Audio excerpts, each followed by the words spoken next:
time for the Texas Football Talk. I'm your host, Jeremy Lockley, once again joined by my brother Clint in this episode talking the defensive line led by Bo Davis for the 2021 season. How you doing, brother?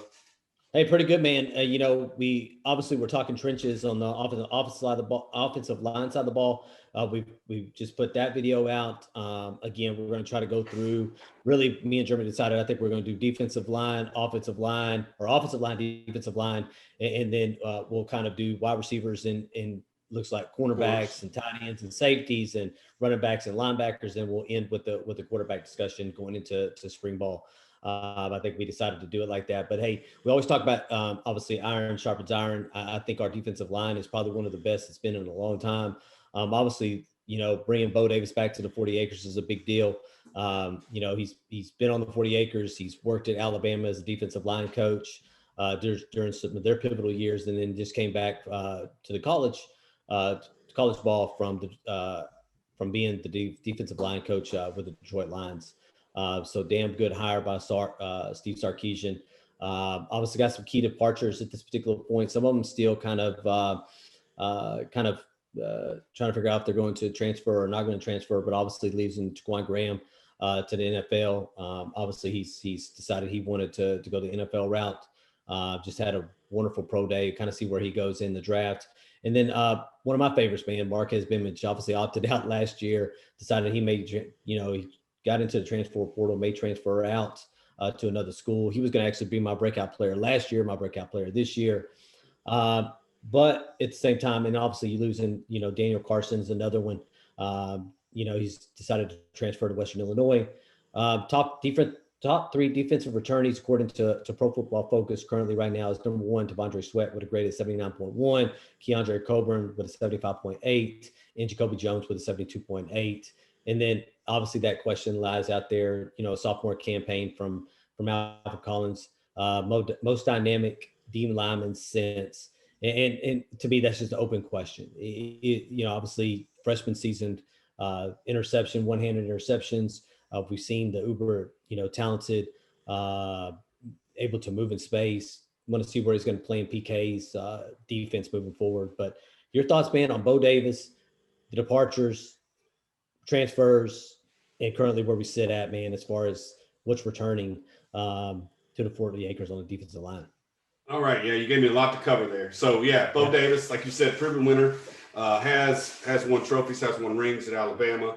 Again, once was a University of Texas defensive line coach, bringing him back to the 40 acres again. Like you said, he has experience in the pros. TQ, losing to Jaquan Graham is going to be a big loss again, but I think this is the deepest position on the 40 acres returning and on this roster.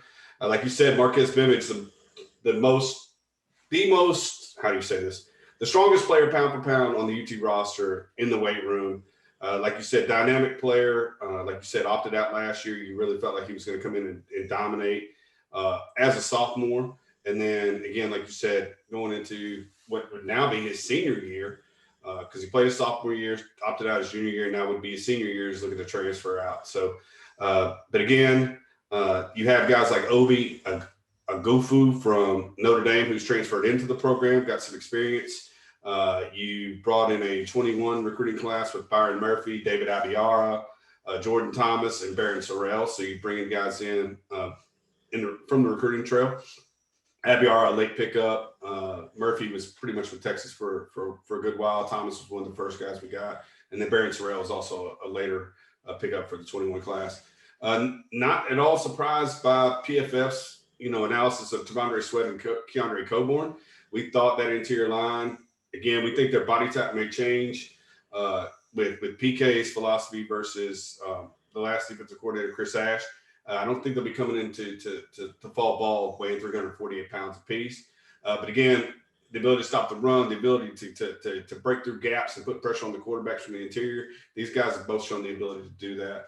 And then sophomore campaign for Alfred Collins, most dynamic defensive lineman since, for me, Brian Rakpo, probably on the 40 acres. So I'll go ahead and answer that question. I know people are probably going to say, what about this guy? What about that guy? You forgot about this guy.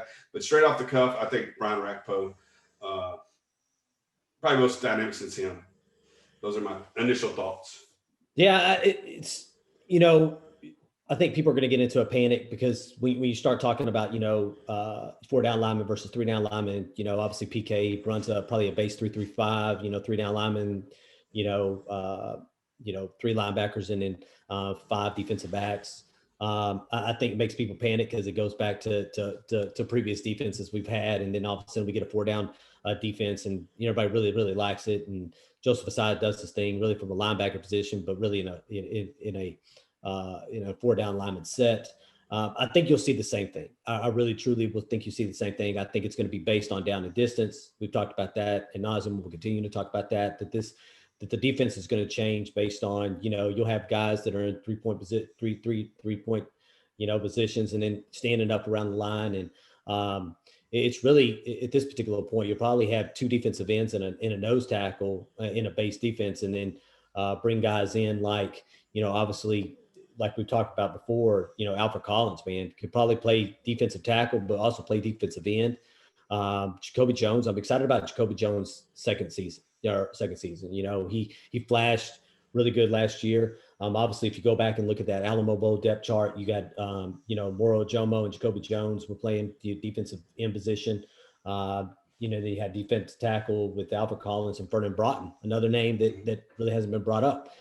Really hasn't had a lot of snaps, but an uber talented guy there out of Cypress Ridge, out of Houston, Texas. And then obviously in nose tackle, you have Coburn and Sweat, who to me are interchangeable at this particular point.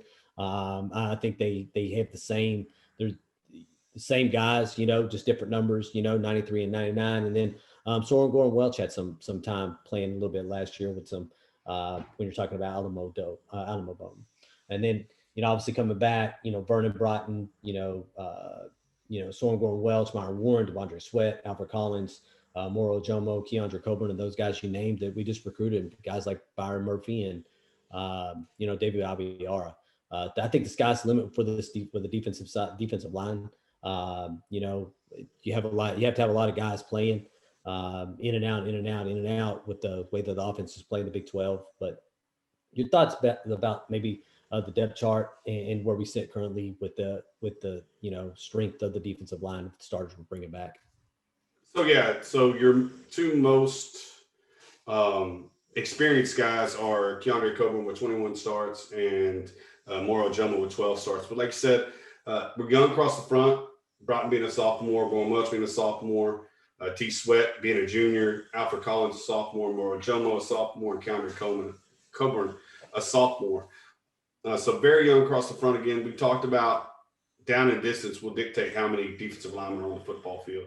Again, and we talked about PK liking to have larger, going back to the Qualls and the Danny Sheltons at Washington, who could play not interior line, but on the outside as well. So you could see quite possibly a Collins lineup as a defensive end versus a 3 technique or a 1 technique, especially with the athletic ability that he does have.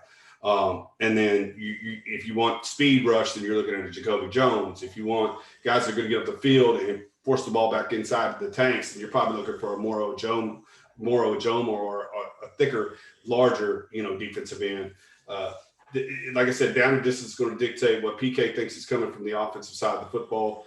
Will dictate who's on the field and what rotation. But again, as far as depth and the ability to run a first down package, a second down package, a third down package, and be able to rotate guys in and out and not have a big fall off, I think this is probably your deepest position on the football field. Again, this is what you would like your offensive line to have, is 9 or 10 dudes that if Broughton has to, or if Collins has to come out, I can stick Broughton in there and it's not a big fall off. I can take Keandre Coburn off the field and I can put T. Sweat in there. It's not a big drop off. Same thing. Like I said, I think across the front you have 2 deep here, and that's what you desire to have on the other side of the ball. Just my thoughts. Yeah, absolutely. And we put out a podcast, obviously on Pete Kwiatkowski's defense not too long ago. So if you haven't had an opportunity to go watch that, it'll kind of break down what Jeremy's talking about as far as like 3-down linemen, 4-down linemen, as far as what obviously Torrey Bexton's going to probably try to do with some of these bodies that he does have. But you'll realize that it's honestly, it's dependent on who we're playing. Are they a run first, pass first team? And what he's trying to do from a defensive aspect to stymie those offenses. But really, you could see, a change in 3 down to 4 down between, not just between series and games, but really from game to game to game. It may start off in a 4 down, one game, but then turn around and do a 3 down in another game. But really, really excited. Like I said, really excited about the defensive line. I think this defensive line is going to definitely help our offensive line through the spring, through the summer, and through the fall get better as they go into next year. Obviously, iron sharpens iron, and if you can get, two good, starting 7, 8, 9 on the offensive side, of the ball and defensive side of the ball in those trenches, man, it's going to help throughout the season. Your thoughts before just real quick, I kind of got the 1 to 3 and the strong side defensive end picked out, like not by name, but have a good idea of what that looks like. Where's the edge rusher in this group? For me, I think it's Jacoby Jones. Do you bring an Overshown down to get speed off the edge? Because these are big guys. All these guys we're talking about. I don't see a true Joe Osai starter kit. Again, Prince Dorba is an omission that we haven't talked about. Maybe he's that edge rusher. Is it Jacoby Jones? Is it Reese Laytow? Who's that speed off the edge? Or are you bringing them from the linebacker? I think it's somebody. I think it's gonna be the Joseph Osai, really the Joseph Osai look, where Joseph Osai really wasn't a defensive end. He was an outside linebacker that was standing up around the line. I think you're gonna find somebody like that. Obviously we got a transfer from LSU that almost, that meets what Joseph Osai's size was. Obviously DeMarvion Overshown.